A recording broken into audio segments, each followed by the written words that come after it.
Hi everybody, Bernadette here. I'm not on Facebook Live because I have been told by my brother Marcus, who has been visiting in my dreams, that I need to tell my story. And I kind of fought with him a little bit. I don't want to tell my story. I don't want to go back there. I don't want to have to relive that. I don't want to go through the pain of looking at that situation in my life. And my brother was this just joy. He was a joy, and he was very flamboyant at times. And he said to me, "Look, girl, don't be selfish. You need to tell somebody your story. Somebody out there needs to hear your story, so you need to tell it." So, the first night that the dream came, I didn't really pay much attention to it. I woke up and I was like, oh, I'm not doing that. I'm not going down that road. And then he came to me in another dream, and then he came to me in a dream again last night. And he said, "Don't be selfish. Lead with love. And tell your story. Someone out there needs to hear it." So I don't know who you are. I don't know who needs to hear this story, but because my brother told me I have to repeatedly, I'm going to tell my story. So when, hopefully I won't get too emotional. Hopefully I can get through it. But when I first got started in real estate and network marketing, I was in a very negative relationship with my son's father. And he beat me down mentally on a daily basis. And he would tell me what a horrible person I was, that I was fat, that I was ugly, that I was stupid. And it was consistent. It wasn't like, okay, we'd get into a fight and then it would be over with. It was, he would start at 7 o'clock in the morning. We would get a little reprieve when he would go to work, and then when he got home in the evening, it would start again.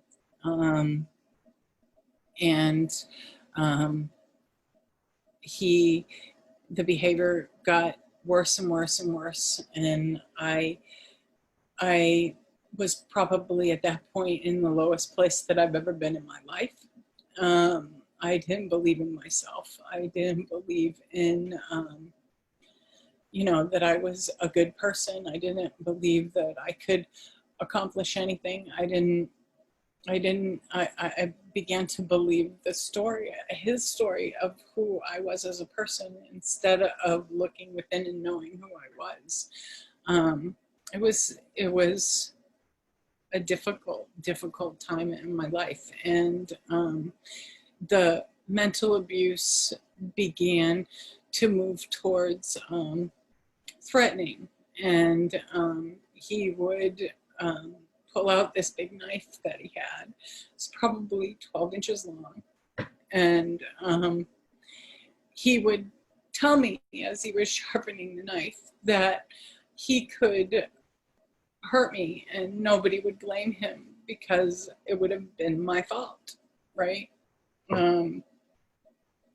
He told me that, he sees red when he gets angry, and there's no court that would, they would blame it on me because I got him so angry. And thank God for my mom. Thank God for my mom, because one day, it had been going on for a long time, the threats. And she called me and she said, "What's going on?" And I said, "I don't know. I don't know. He's acting crazy, and he's walking around with Sebastian, and he won't put him down, and he's yelling at Alexa, and he's yelling at me, and it's just gone on, and I don't know what to do." And she hung up the phone and she called the police. and there was a knock on the door about 20 minutes later, and the police asked him to leave and step outside, and he was with one of the police officers, and the other police officer asked me what was going on, and I explained to him what was happening. Not so much about the verbal abuse, not so much about the constant pounding that would start at 7 o'clock in the morning and end at midnight, and then start at 7 o'clock in the morning and end at midnight, but about how that had turned into threatening me and basically telling me he could take my life, and it would be my fault, and that I was afraid, I was afraid for my life, I was afraid for my children, and that I didn't want him to come back.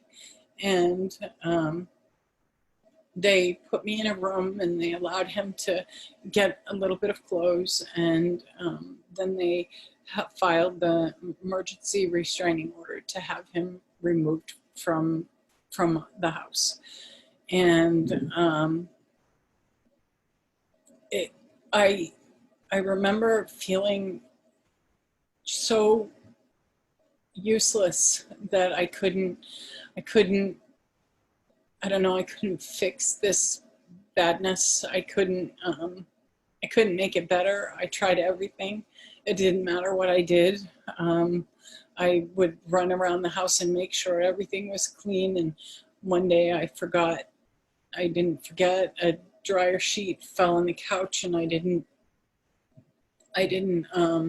see it, and I put the clothes away and everything, and he got home and that dryer sheet was on the couch, and that's when it began. What a horrible mother I was. What was I trying to do? Kill my son? He could pick the dryer sheet up and he would suffocate it if he put it in his mouth, and you're useless, you're so stupid, and then, you know, then the knife would come out, and so I needed it to be over with. And so I was in a really bad place, and I met this lady at the Real Estate Investors Association that I worked with, Annie, and she was different. You know, she was different than anybody that I had ever met. She was always happy. She was always in a good mood. She was always tan. And I said to her, you know, what do you do? What do you do? How do you, you know, what do you do? And she said, I show people how to make money. And I was like, well, you know, show me. And one day she sent me this email. It was for real estate, but at the bottom of the email, it said, P.S., how many bonus centers do you have? And I was like, bonus centers? So I wrote her back and said, Annie, what's a bonus center? And she said to me, she said, a bonus center is a cash flow center that creates monthly residual income. And I said, what's residual income? She said, it's money that comes in month after month after month for something you do right one time.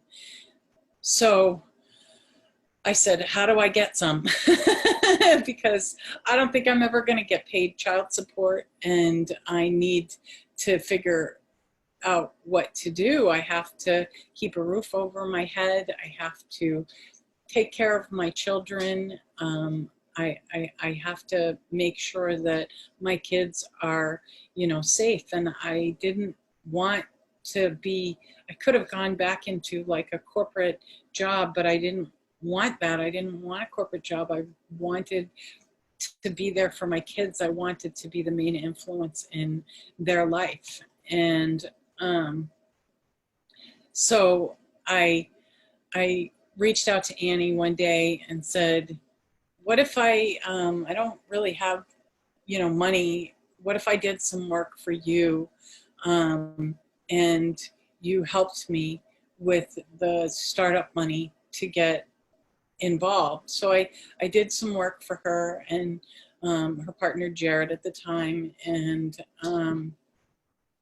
I went ahead and I got started with this company that they were a part of, and I think I had $10 left in my bank account after I, went online and signed up and got started with the company. I had no idea at that point how this was going to change my life. I said to Annie, Annie, I don't know how to do this. I've never done this before. I don't know how to build a network marketing company. And she said, that's okay, Bernadette. All you have to do is invite people to look and introduce them to me. And I said, okay, well, I can do that. And I would talk to people that I met at the Real Estate Investors Association or when I was out and about, and I would say, oh my gosh, you've got to meet Annie and Jared. They live a different lifestyle than anybody I know. They wake up in the morning when their eyes open, not because an alarm clock goes off. They have money coming in month after month after month, whether they go to work or not. And I think it's interesting. I think it's a great program. Maybe you should take a look. And I would invite them to look, and I would introduce them to Annie. And I was in such a rough place. I didn't think that I could do anything right. And every time I did something, every time I invited somebody to look and introduce them to Annie and Jared, they would tell me what an amazing job I was doing, how wonderful I was. They did everything they can and could to build me up as a person. And it was something that I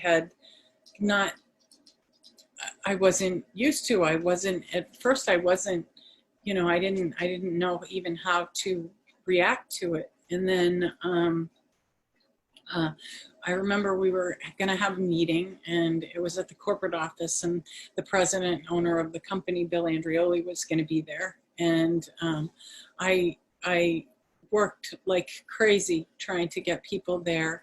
I had 10 people tell me that they would be there, and I was so upset and so embarrassed because only 3 or 4 of my guests showed up. And I was horrified. I was just embarrassed. Like, bad Bernadette, you should have done more. You should have reached out to those people more to assure that they would be there for this person who was incredibly successful, was the owner of the company, owned restaurants.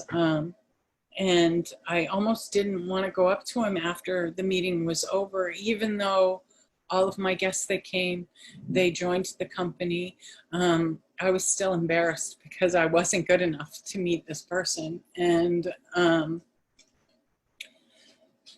Annie said, come on, let's go meet Bill. And I was like, I remember being so nervous because I knew that he was going to think the things that Maddie thought, that my son's father thought. I knew that he was going to look down on me because he had accomplished so much. And I remember walking up to him, and he was just kind.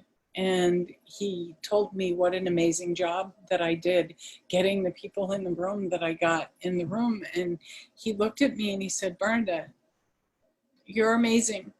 You're amazing. Go be a rock star. And I was overwhelmed because this was this incredible person who believed in me. And I went kind of a little bit network marketing nuts after that. Here is this person who believes in me, who's so successful, that I did everything that I could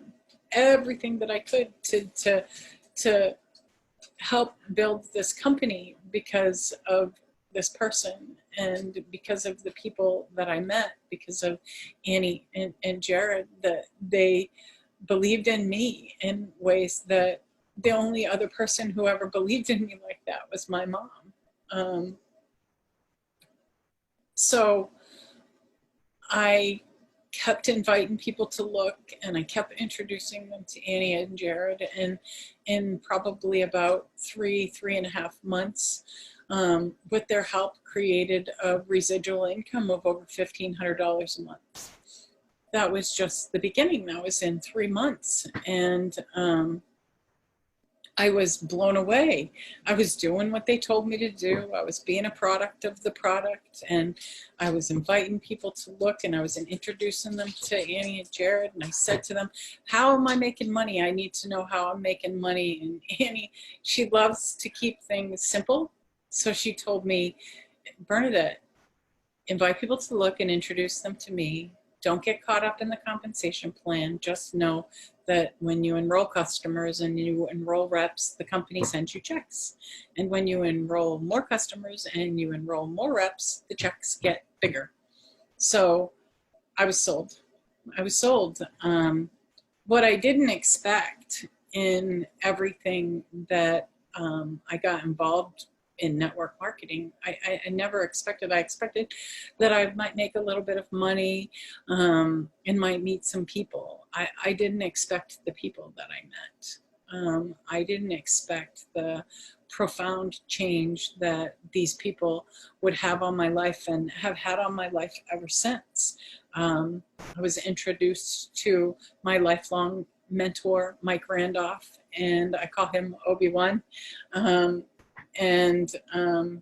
I was introduced to so many people who came into my life, positive people, people who are different than I was used to dealing with, people who did what they could to just be kind and good people, and men who treated their wives kindly and differently, and they treated my kids. My kids were with me everywhere I went. Sometimes I was up at the front of the room doing a presentation and I had my son wrapped around my leg. They showed me how people are supposed to be. They taught my daughter, who at that point, she believed that all men were bad. She believed that all men treated women horribly. And because of those men, because of the people who I met, Papa Neil, Tom Pacheco, Tom Stefanelli, I shouldn't start naming names because there's so many. Because of those people, my daughter doesn't believe that all men are abusive anymore. And my son has had positive male role models that he can look up to in life. And that's what the biggest part of what network marketing has done for me. I mean, don't get me wrong, the money is really good, and having money come in every month is amazing. But having the people around you who fulfill and enrich your life, lifelong friends, lifelong mentors, there's no, that's invaluable. That's just, you can't put a value on what that did, what those people did for me, what those people have done for my soul and my life, and how being around them changed my life. So for the person that's out there that's wondering, that's in the situation that I was in, wondering, can I do it? Can I do it? You can do it. You can absolutely do it. There's so many people who are willing to reach down and lift you up in this business. There's so much that there's so much that they will do to restore your soul and restore your belief in yourself, and they will do what they can to build you up, and you will meet people that you never thought you would meet before, and you will, regardless of how much money you make, you will be introduced to the best of people who love everybody, who judge no one, who are focused on leading with love and helping other people. So I hope that my story reaches the person that my brother wants it to reach. I hope that somebody gets something out of this. Thank you so much for listening. I love you all. Lead with love and have an amazing life. Go find joy and take a chance on something you never thought that you would take a chance on before.